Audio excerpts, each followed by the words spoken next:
umukiza. Bibiliya urumutura urukingo urahebuje, nza kuvuga hose hose hose. wankuye habi nari nihebye urantabara, none ndashima.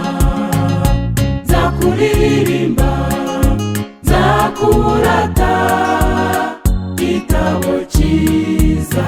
tuyoborwe nayo mu nzira zacu, kandi tugengwe nayo mu byo dukora.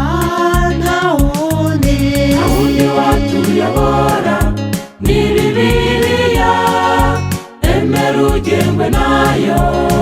Bibiliya ni umutabazi n'umuyobozi, uzatugeza mu gihugu wasezeraniwe. nta wundi watuyobora ni Bibiliya, emera ugengwe nayo. Bibiliya ni umutabazi n'umuyobozi, uzatugeza mu gihugu wasezeraniwe.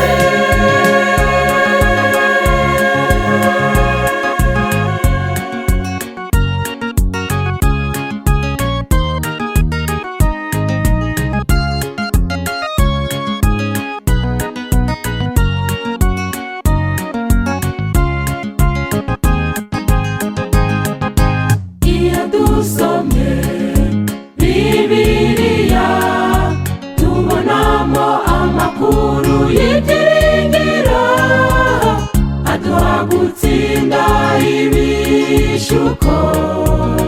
icyo gitabo tumufasha kuba babaye ibihe byose. muze dusome twivomere kw'iriba ryiza. tuyoborwe nayo mu nzira zacu, kandi tugengwe nayo mu byo dukora. nta wundi watuyobora ni Bibiliya, emera ugengwe nayo. Bibiliya ni umutabazi n'umuyobozi, uzatugeza mu gihugu wasezeraniwe. nta wundi watuyobora ni Bibiliya, emera ugengwe nayo. Bibiliya ni umutabazi n'umuyobozi, uzatugeza mu gihugu wasezeraniwe.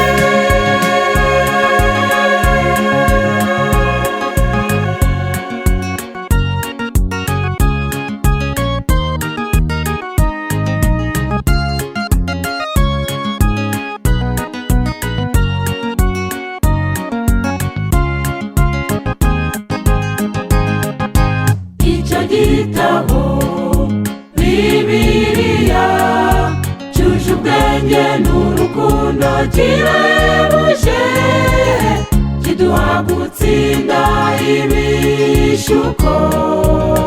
cyanyijije cyamuye mu isaya y'ibyaha, none ndashima. urubwugamo urumufasha w'ibihe byose. tuyoborwe nayo mu nzira zacu, kandi tugengwe nayo mu byo dukora. nta wundi watuyobora ni Bibiliya, emera ugengwe nayo. Bibiliya ni umutabazi n'umuyobozi, uzatugeza mu gihugu wasezeraniwe.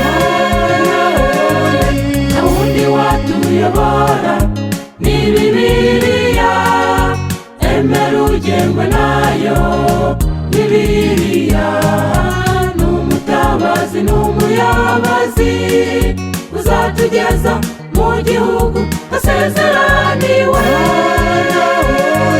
nta wundi watuyobora ni